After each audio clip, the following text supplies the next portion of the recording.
Welcome to the How-To Factory, the channel where we reveal how some of your favorite foods are made.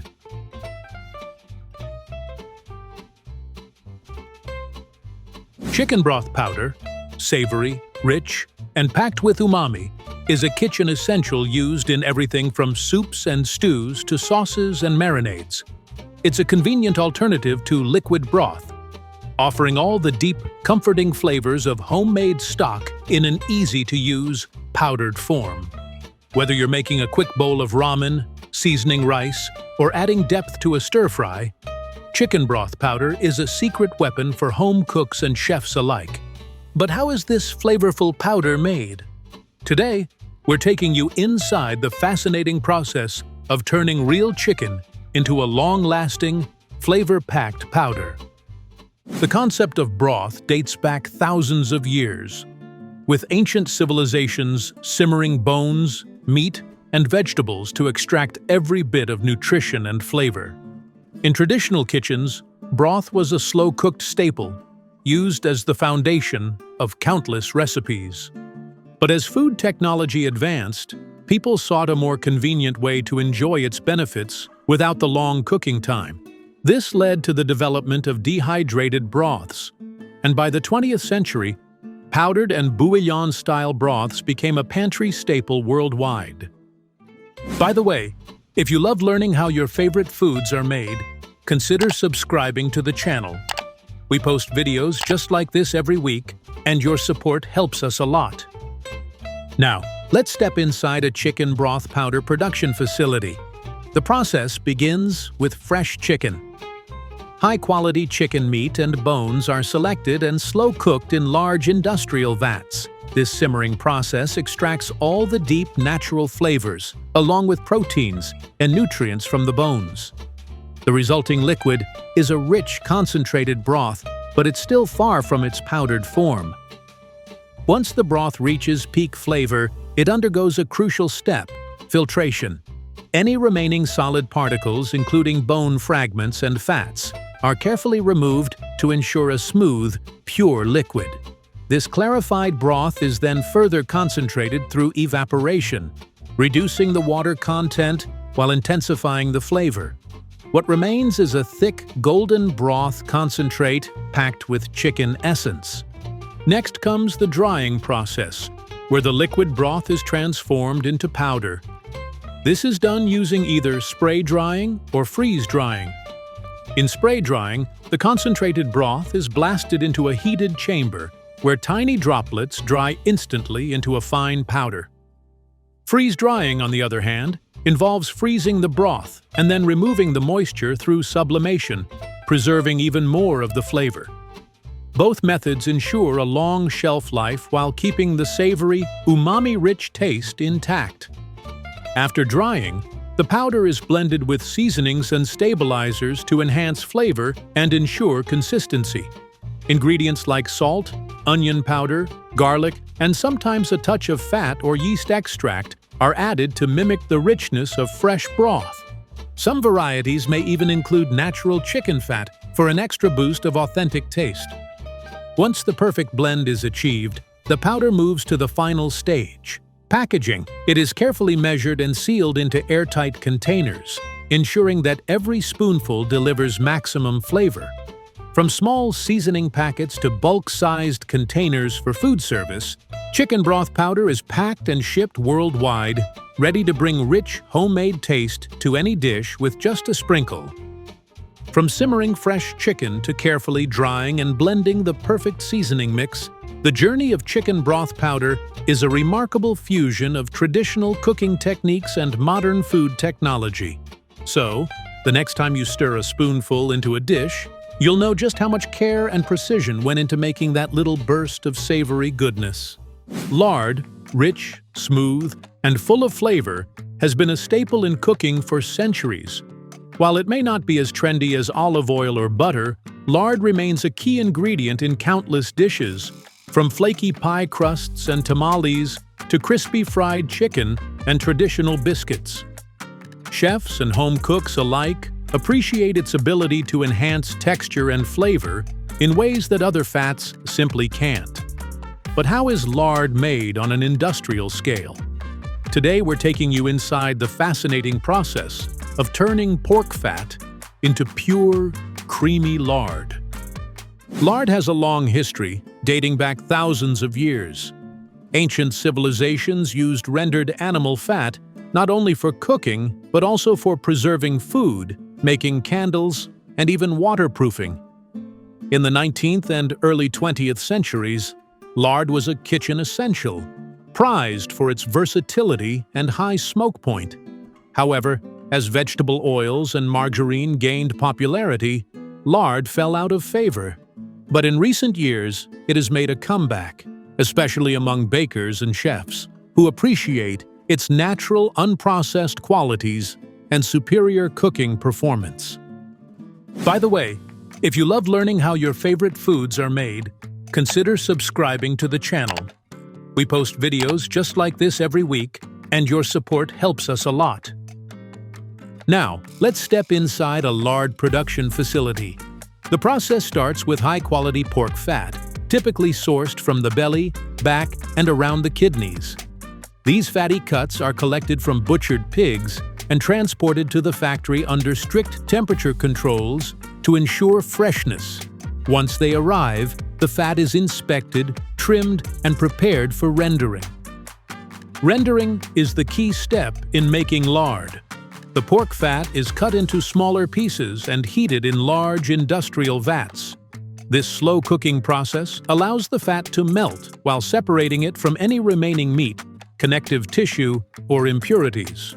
Factories use two main methods for rendering: wet rendering and dry rendering.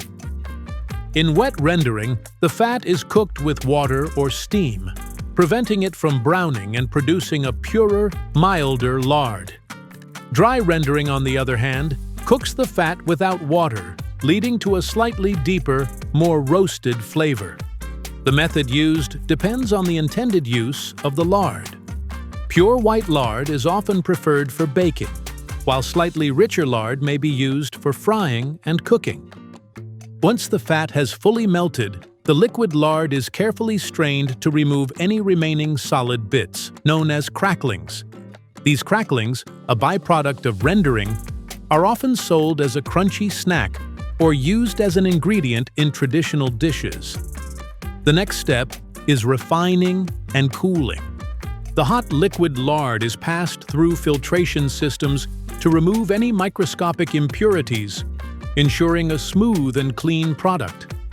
Some lards undergo additional processing, such as deodorization, to create a neutral flavor, while others retain their natural pork aroma for added depth in cooking. Once filtered, the lard is cooled and solidifies into a creamy white fat. Depending on the final product, it may be whipped for a lighter texture, blended with other fats, or left in its natural state. It's then portioned and packaged into tubs, blocks, or even sprayable forms for different culinary uses. After rigorous quality control checks, the packaged lard is shipped to grocery stores, bakeries, and restaurants worldwide. Whether it's giving pastries that perfect flaky texture, creating golden, crispy fried foods, or adding richness to traditional dishes, lard remains a timeless and essential ingredient in kitchens across the globe. Today, we're slicing into a household staple that has been a lunchtime favorite for generations: lunch meat. Whether stacked high on a sandwich, folded into a wrap, or diced into a salad, lunch meat is a convenient and versatile food. But how is it made, and where did it all begin? Lunch meat, also known as deli meat or cold cuts, has a history that dates back centuries. The idea of preserving meat goes back to ancient times, when people used salt, smoking, and drying to keep meat from spoiling. Over time, as food preservation techniques evolved, cured and cooked meats became more popular. In the late 19th and early 20th centuries, refrigeration and meat processing advancements allowed for mass production, making sliced meats more accessible to the general public. Today, lunch meat is a staple in grocery stores worldwide, available in countless varieties, from turkey and ham to salami and bologna. By the way, If you love learning how everyday foods are made, consider subscribing to the channel. We post videos like this every week, and your support helps us. The process of making lunch meat starts with selecting high-quality cuts of meat, such as chicken, turkey, beef, or pork. These meats arrive at the factory in large refrigerated shipments to ensure freshness. Before anything else, quality control teams inspect the meat to ensure it meets safety and quality standards. Any meat that doesn't pass inspection is immediately discarded or repurposed for other uses. Once the meat is approved, it moves on to the preparation stage. Depending on the lunch meat type, the cuts are trimmed to remove excess fat and then placed into large industrial grinders. This grinding process helps break down the meat into a smooth, uniform texture, which is essential for processed varieties like bologna or mortadella. The meat is kept intact for whole muscle cuts like turkey breast or ham, but may be injected with a curing solution to enhance flavor and extend shelf life. Next comes seasoning and curing. Spices, salt, sugar, and preservatives are carefully measured and added to the meat mixture.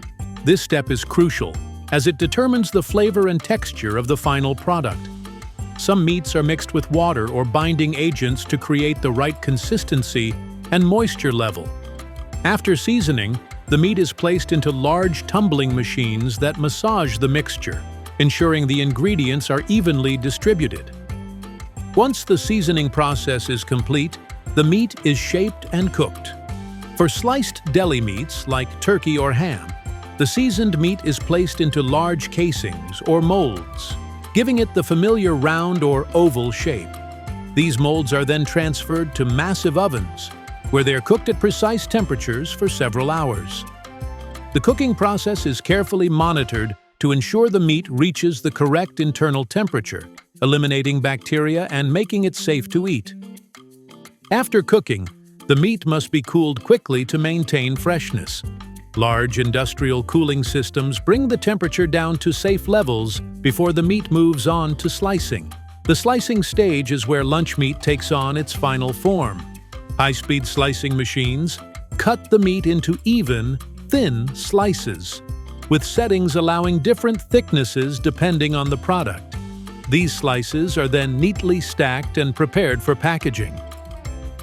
Packaging is a critical step in keeping lunch meat fresh and ready for consumers. The sliced meat is portioned into vacuum-sealed packs or resealable containers, preventing air exposure and prolonging shelf life. Many factories use modified atmosphere packaging, where oxygen is removed and replaced with gases that help maintain freshness and color. From here, the packaged lunch meat is labeled with important information, including ingredients, nutritional facts, and expiration dates. After passing one final quality control inspection, the products are boxed, stored in temperature-controlled warehouses, and shipped to grocery stores worldwide. And just like that, lunch meat is ready to be enjoyed. It's a quick and easy protein source that fits into various meals. Whether it's a classic ham and cheese sandwich, a turkey club, or a charcuterie board filled with cured meats, lunch meat remains a go-to option for busy households. So the next time you grab a pack of deli meat from your fridge, you'll know how much work goes into making it. Today, we're diving into the world of canned tuna, a pantry staple that has been feeding families for over a century. Whether tossed into a salad, mixed into a sandwich, or turned into a casserole, canned tuna is a convenient, protein-packed food that's loved worldwide. But have you ever wondered how it goes from the ocean to your plate? Let's take a deep dive into the fascinating process of making canned tuna. The story of canned tuna began in the early 20th century, when the fishing industry needed a way to preserve fish for extended periods. Before canning, fresh tuna was difficult to transport and store, limiting its availability. Inspired by the success of canned sardines, food processors experimented with different methods to preserve tuna. By the 1920s, the canned tuna industry was booming, with major fisheries in the United States and Japan leading the way. Millions of tuna cans are produced daily, supplying households, restaurants, and food manufacturers worldwide. By the way, if you love learning how everyday foods are made, consider subscribing to the channel. We post videos like this every week, and your support helps us.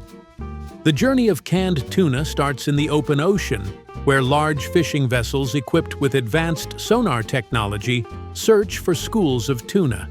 The most commonly used species for canning include skipjack, albacore, and yellowfin.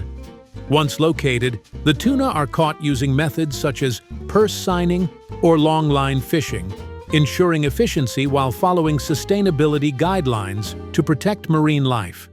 Once the fish are brought on board, they are immediately chilled or flash frozen to preserve freshness. After arriving at the processing facility, the tuna are inspected to ensure they meet strict quality and safety standards. Any fish that doesn't meet the necessary size or freshness requirements is removed from production. The selected tuna are washed thoroughly before moving to the next stage, pre-cooking. Unlike many other canned foods, tuna is cooked before it is placed in cans.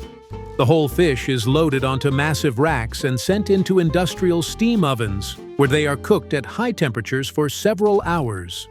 This step removes excess moisture and oils while enhancing the tuna's natural flavors. After cooking, the fish are left to cool before heading to the cleaning process. Workers or automated machines carefully remove the skin, bones, and any unwanted parts of the tuna at this stage. The remaining meat is then flaked or cut into larger chunks, depending on the type of canned tuna being produced. The meat is broken down into smaller pieces for chunk-like tuna, while solid white tuna consists of firmer, larger cuts. Next comes the canning process.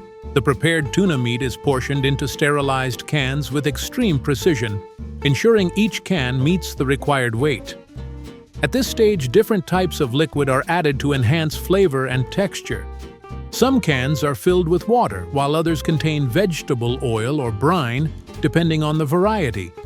Once the liquid is added, the cans are sealed with airtight lids, ensuring the tuna stays fresh for extended periods.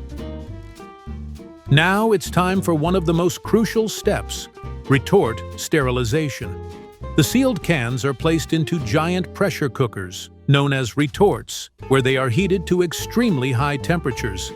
This process eliminates any bacteria and ensures the tuna remains safe to eat for months or even years. Retort sterilization is what makes canned tuna shelf-stable, allowing it to be stored at room temperature without spoiling. After cooling down, the cans go through labeling and packaging. Automated machines apply labels with essential details, such as the brand, ingredients, nutritional information, and expiration date. Each can is checked for defects before being packed into cases and ready for distribution. From here, the canned tuna is shipped to grocery stores, restaurants, and food suppliers across the globe. And just like that, tuna has gone from the ocean to your pantry, ready to be enjoyed in countless recipes. Whether you're making a quick tuna salad, a hearty pasta dish, or a classic tuna melt, this versatile ingredient has been a kitchen staple for generations. If you found this deep dive into canned tuna fascinating, hit that like button and subscribe to the How To Factory for more behind-the-scenes looks at your favorite foods. What's your favorite way to enjoy canned tuna? Let us know in the comments below. Until next time, keep discovering how the world's most popular products come to life. See you in the next video. Welcome to our channel, The How To Factory, where we take you behind the scenes to see how everyday products are made. Let us dive into the world of soy sauce, that magical ingredient that adds umami to everything from sushi to stir-fries.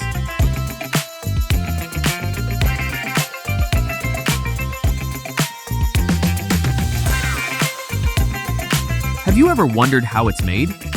Let's explore the fascinating journey of soy sauce, from soybean to bottle. Before we get into the production process, let's take a moment to appreciate the soy sauce's history. Originating in ancient China over 2,500 years ago, soy sauce is one of the world's oldest condiments.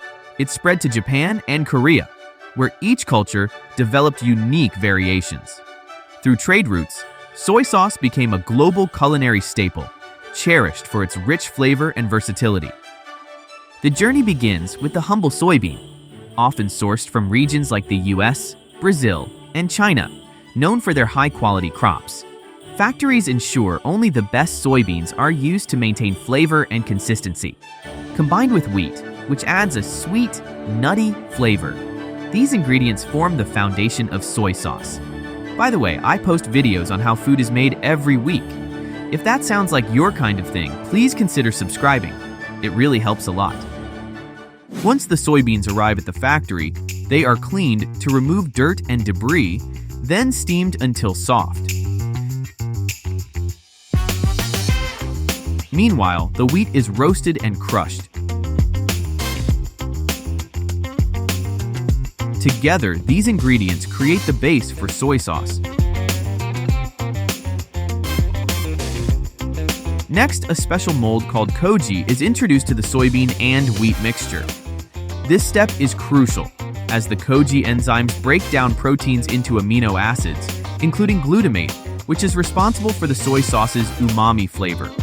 The mixture is left to cultivate in a warm, controlled environment for several days.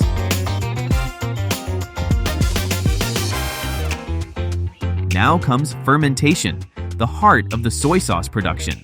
The koji mixture is combined with a saltwater brine, creating a mash called moromi. This mixture is aged in large tanks for several months or even years. During this time, natural bacteria and enzymes work together to transform the moromi. Proteins turn into amino acids, starches become sugars, and the blend develops its rich, complex flavor and aroma. Traditional methods use wooden barrels, while modern factories rely on stainless steel tanks with temperature controls. After fermentation, the moromi is ready to be pressed. The mixture is placed in cloth-lined presses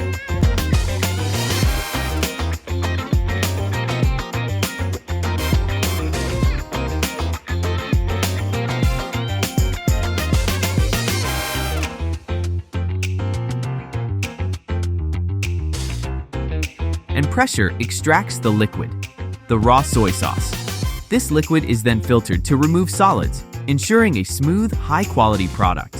The filtered soy sauce is pasteurized, killing bacteria and enhancing shelf life, while deepening its flavor and aroma. Finally, it's bottled, capped, and labeled, with factories often producing hundreds of bottles per minute to meet global demand.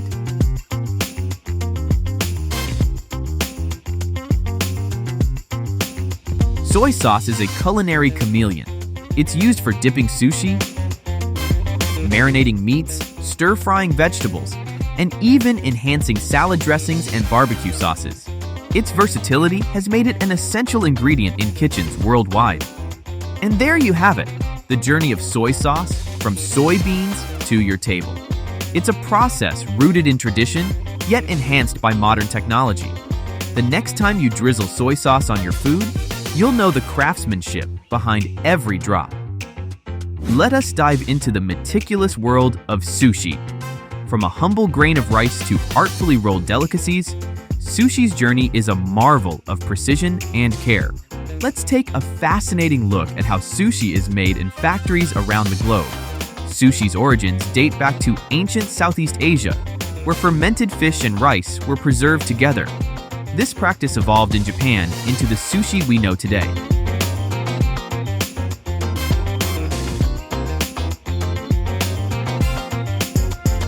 Over the centuries, it transformed from a street snack to an art form, celebrated for its balance of flavors, textures, and aesthetics.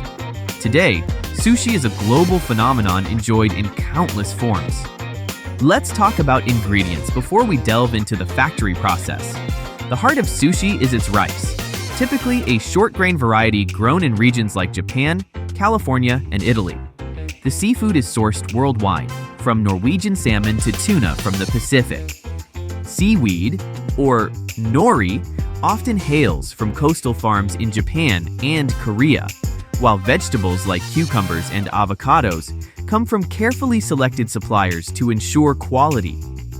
The journey begins with the rice. Once delivered to the factory, it's washed multiple times to remove excess starch, ensuring a clean, slightly sticky texture. It's then steamed in industrial rice cookers that can handle hundreds of pounds at a time. After cooking, the rice is cooled and seasoned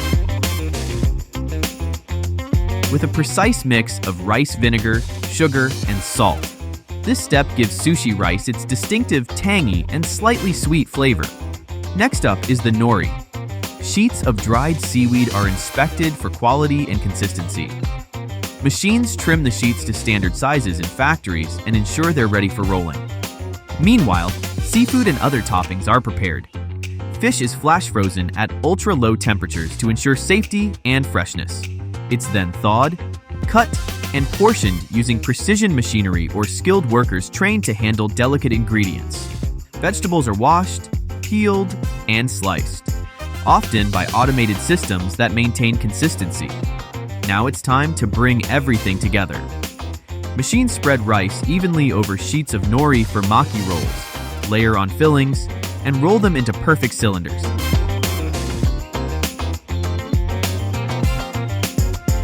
These rolls are then sliced into uniform pieces, using ultrasonic cutters that ensure clean edges without crushing the roll. Nigiri, the hand-pressed sushi, is shaped using molds that press the rice into ovals, topped with fish or other ingredients. Once assembled, sushi is carefully arranged in trays designed to keep each piece intact during transport. Some factories even include soy sauce, wasabi, and ginger compartments to complete the sushi experience. Packages are sealed and labeled with detailed information about the ingredients and expiration dates. Quality control is a critical part of the process. Every batch is checked for taste, texture, and appearance. Factories adhere to strict food safety standards, ensuring the sushi you enjoy is delicious and safe.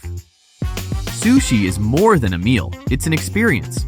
From quick supermarket rolls to gourmet platters, it's enjoyed by people worldwide for lunch, dinner, or even as a snack. It's versatile too. Vegan sushi, fusion rolls, and even sushi burritos showcase how the dish continues to evolve.